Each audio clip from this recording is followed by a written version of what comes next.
Hi ನಮಸ್ತೆ, ನಾನು ನಿಮ್ಮ Yashu. Welcome back to my YouTube channel Halligudu. ನಾವಿವತ್ತು ನಮ್ಮ ಕಿಚನಲ್ಲಿ ಮಾಡ್ತಾ ಇದ್ದೀವಿ ಫುಡ್ ಕಲರ್, ಟೇಸ್ಟಿಂಗ್ ಪೌಡರ್ ಯಾವುದನ್ನು ಬಳಸ್ತೀರಾ ಹೆಲ್ದಿಯಾಗಿ ಸಿಂಪಲ್ ಅಂಡ್ ಟೇಸ್ಟಿ ಆಗಿರೋ ಎಗ್ ರೈಸ್. ಮೊದಲಿಗೆ ನಾನಿಲ್ಲಿ ಒಂದು ಕಡಾಯಿ ಇಟ್ಟು 2 ಟೇಬಲ್ ಸ್ಪೂನ್ ಅಷ್ಟು ಎಣ್ಣೆ ಹಾಕಿ ಬಿಸಿಯಾದ ತಕ್ಷಣ ಕತ್ತರಿಸಿಟ್ಕೊಂಡಿರೋ 3 ಮೆಣಸಿನಕಾಯಿ, 2 ಮೀಡಿಯಂ ಗಾತ್ರದ್ದು ಈರುಳ್ಳಿ, ಸ್ವಲ್ಪ ಕರಿಬೇವು ಹಾಕಿ ಬಾಡಿಸ್ಕೊಳ್ತಾ ಇದ್ದೀನಿ.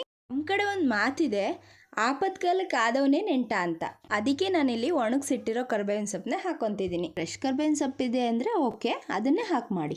ಇದಕ್ಕೆ ನಾನಿಲ್ಲಿ 1 ಟೇಬಲ್ ಸ್ಪೂನ್ ಅಷ್ಟು ಶುಂಠಿ ಬೆಳ್ಳುಳ್ಳಿ ಪೇಸ್ಟ್ ಹಾಕಿ ಚೆನ್ನಾಗಿ ಬಾಡಿಸ್ಕೊಳ್ತಾ ಇದ್ದೀನಿ. ಶುಂಠಿ ಬೆಳ್ಳುಳ್ಳಿ ಪೇಸ್ಟ್ ಮತ್ತು ಈರುಳ್ಳಿದು ಹಸಿ ವಾಸನೆ ಹೋಗಿದೆ ಅಂದಾಗ ಇದಕ್ಕೆ ಮೊಟ್ಟೆಗಳನ್ನ ಹೊಡೆದು ಹಾಕೊಳ್ತಾ ಇದ್ದೀನಿ. ಮೊಟ್ಟೆಯಿಂದ ಮಾಡೋ ಫುಡ್ ಯಾರಿಗೆ ತಾನೇ ಇಷ್ಟ ಆಗಲ್ಲ ಹೇಳಿ? ನಾನಂತೂ ಫಾರ್ ಎವರ್ ಎಗ್ ಲವರ್. ನಂತರನೇ ನೀವು ಎಗ್ ಲವರ್ಸ್ ಆಗಿದ್ರೆ ಕಮೆಂಟ್ ಬಾಕ್ಸ್ ಅಲ್ಲಿ ತಿಳಿಸಿ. ಮೊಟ್ಟೆ ಹಾಕಿದ್ಮೇಲೆ ಒಂದು 2 ಸೆಕೆಂಡ್ಸ್ ಹಾಗೆ ಬಿಟ್ಟು ಆಮೇಲೆ ಅದನ್ನ ಮಿಕ್ಸ್ ಮಾಡಬೇಕು.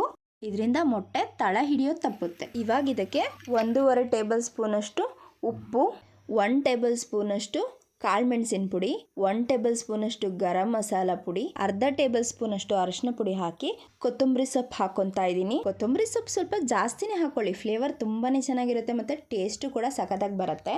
ನೆಕ್ಸ್ಟ್ ಇದಕ್ಕೆ 2 ಟೇಬಲ್ ಸ್ಪೂನ್ ಅಷ್ಟು ಸೋಯಾ ಸಾಸ್ ಹಾಕ್ತಾ ಇದ್ದೀನಿ.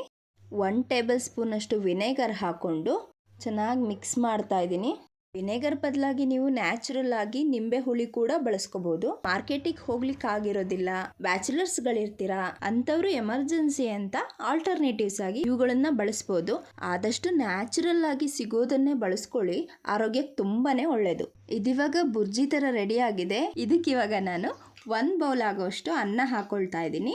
ಇಲ್ಲಿ ನಾನು ಅನ್ನನ 2 ಲೇಯರ್ ಆಗಿ ಮಾಡಿ ಹಾಕ್ತಾ ಇದ್ದೀನಿ. ಈಗ ಮಾಡೋದ್ರಿಂದ ಮಿಕ್ಸಿಂಗಿಗೆ ಹೆಲ್ಪ್ ಆಗುತ್ತೆ. ಫೈನಲ್ ಟಚಪ್ಪು ಕೊತ್ತಂಬರಿ ಸೊಪ್ಪು ಹಾಕಿ ಒಂದು ಒಳ್ಳೆ ಮಿಕ್ಸ್ ಕೊಡೋಣ. ನೋಡಿ ಎಷ್ಟು ಚಂದ ರೆಡಿ ಆಗಿದೆ ನಮ್ಮ ಎಗ್ ರೈಸು. ವಾವ್, ಸಖತ್ತಾಗಿದೆ. ಘಮಕ್ಕೆ ಬಾಯಿ ನೀರು ಬರ್ತಿದೆ. ಮತ್ತಿನೇನು ಕೆಲಸ, ತಟ್ಟೆಗೆ ಹಾಕೊಳ್ಳೋದೆ, ಬ್ಯಾಟಿಂಗ್ ಶುರು ಮಾಡ್ತಿರೋದೆ. ನೀವು ಕೂಡ ಸಿಂಪಲ್ ಆಗಿರೋ ಈ ಎಗ್ ರೈಸ್ನ ಒಮ್ಮೆ ಟ್ರೈ ಮಾಡಿ ಹೇಗಿತ್ತು ಅಂತ ಕಮೆಂಟ್ ಮುಖಾಂತರ ತಿಳಿಸಿ. ಇದೇ ರೀತಿ ಈಸಿ ಆ್ಯಂಡ್ ಟೇಸ್ಟಿ ರೆಸಿಪಿಗಳಿಗೆ ನಮ್ಮ ಚಾನಲ್ಗೆ ಸಬ್ಸ್ಕ್ರೈಬ್ ಆಗಿ ಹೀಗೆ ಸಪೋರ್ಟ್ ಮಾಡ್ತಾ ಇರಿ. Thank you for watching.